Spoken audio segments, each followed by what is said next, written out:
ଚିହ୍ନିନି ଏତିକିରେ ତମେ ଫୋନ କାଟିବ ବୁଝିଲୁ 5 ମିନିଟ୍ ପରେ ତମ ତରଫରୁ ଫୋନ ଆସିବ ତାପରେ 5 ମିନିଟ୍ 5 ଘଣ୍ଟା 5 ଦିନ 5 ମାସ ଯେତେବେଳେ ବେଟର ମିଳିଯିବ ନମ୍ବର ଚେଞ୍ଜ ପ୍ରେମିକ ବି ଚେଞ୍ଜ ଭାଇ ଆଡ଼ ନିୟମ ପକେଇଲା ଆଉ କହିଲା ମୁଁ ଯଦି ତା ପ୍ରସ୍ତାବରେ ରାଜି ନହେବି ତାହେଲେ ସେ ଆତ୍ମହତ୍ୟା କରିଦେବ।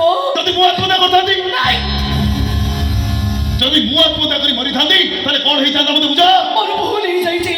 ତୋ ଭାଇର ଜୀବନଟା ଜୀବନ ନାଇଁ। ତମେ ମତେ କ୍ଷମା କରିଦିଅ ମତେ ମାର ମାର କି ଗାଳି କର ହେଲେ ତମେ ମତେ ଭୁଲି ଯାଅ ମତେ। ବାସ୍ এই পতিয়ে কথা যদি সেই দিন কই ଦେଇଥାନ୍ତ বহিনী তো জীবন পরিধিটুকু এত দূরକୁ চালি যাইଥାନ୍ତି দূরবীক্ষণ যন্ত্র লগাই খোঁজিলে ବି মতে পাই নথান্ত। তাহলে মতে কোন ফেরি যাবাক হব 100% ମୋ ସ୍ୱାମୀ খোঁজ থানারে ফোন সোশ্যাল মিডিয়াରେ ପଢୁଛ হ্যাঁ ক্যাপশন লেখিବାକୁ ভুলিবুনি ମୋ ସ୍ୱାମୀ ହଜି ଯାଇଛି। তাহলে তুমি কোন ମୋ ସ୍ୱାମୀକୁ ଫେରେଇବନି। ମୋ ସ୍ୱାମୀ ବ୍ୟାଙ୍କ ମୋ ସ୍ୱାମୀ ବ୍ୟାଙ୍କ ମୋ ପାଖରେ ସ୍ୱାମୀକି ଡିପୋଜିଟ୍ କରୁଥିଲୁ ଆସ ସ୍ୱାମୀକି ନେଇକି ଯିବୁ ଚାଲ ଚାଲ ହବ ଚାଲ। ଠିକ ଅଛି ମୋ ସ୍ୱାମୀ ଆଜି ମୁଁ ଚାଲି ଯାଉଛି ହେଲେ ଯିବା ଆଗରୁ ଗୋଟେ କଥା କହି ଦେଇ ଯାଉଛି ସତରେ ମୁଁ ଯଦି ପ୍ରତିବ୍ରତ ନାରୀ ହେଇଥିବି ମୋ ଶଙ୍ଖା ସିନ୍ଦୁର ପବିତ୍ର ହୋଇଥିବ ତାହେଲେ ମୋ ସ୍ୱାମୀ ଫେରିବେ ନିଶ୍ଚୟ ଫେରିବେ। ଆଉ ସେଦିନ ମୋ ସ୍ୱାମୀଙ୍କ ହାତରେ ହାତ ରଖି ଠିଆ ହେଇଥିବି ମୁଁ ଆମ ଦି ଜଣଙ୍କ ସମ୍ପର୍କ ଦେଖି ଈର୍ଷାରେ କାନ୍ଦି କାନ୍ଦି ଚଳି ଚଳି ମରୁଥିବ ଆସୁଛି।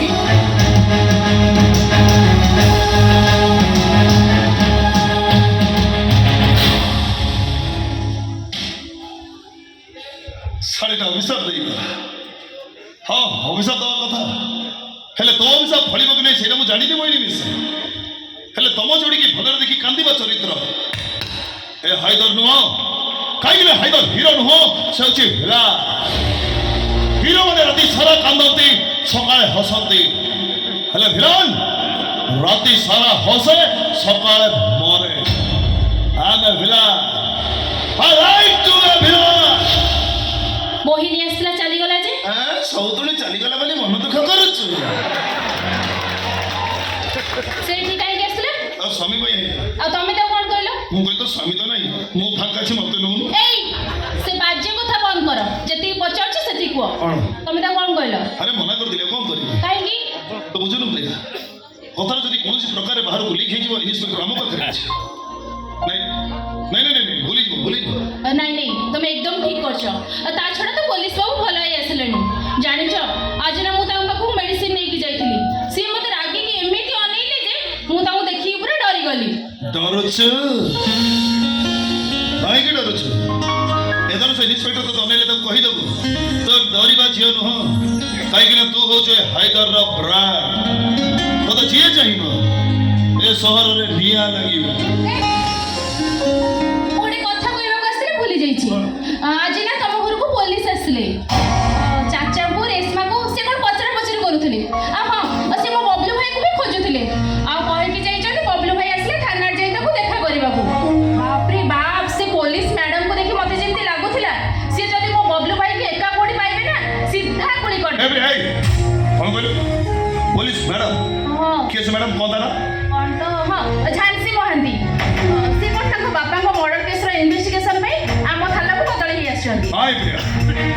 ସେ ତ ଭାଇ ବବଲୁକୁ ଖୋଜୁନି କି ବବୁକୁ ଖୋଜୁନି ସେ ମ୍ୟାଡାମ ଖୋଜୁଛି ମତେ ଯୋଉଦିନ ଯୋଉଠି ପାଇବ ସିଧା ମତେ ଏନକାଉଣ୍ଟର କରିବ ହେଲେ ସେ ମ୍ୟାଡାମ ମତେ ଏନକାଉଣ୍ଟର କଲେ ମୁଁ ଥରେ ମରିବି ହେଲେ ସେ ମ୍ୟାଡାମ ବଞ୍ଚିଥିବା ଯାଏ ମରିବ। ତମକୁ କେତେ ଥର କହିଛି ଏମିତି ଅଶୁଭ କଥା ଗୁଡା କହିବନି ବୋଲି। କାହିଁକି ଡରୁଛୁ ଏ ହାଇଦର ତତେ କେବେ ଏକୁଟିଆ କରିକି ଯିବନି ତ ପେଟରେ ପରା ହାଇଦର ଚାପ୍ଟର 2 ଜାଗା ନେଇ ସାରିଛି ସେ ଖୁବ୍ ଶୀଘ୍ର ଆସିବା ତତେ କହିବ ଅମ୍ମି ସତ୍ୟମେବ ଜୟତେ।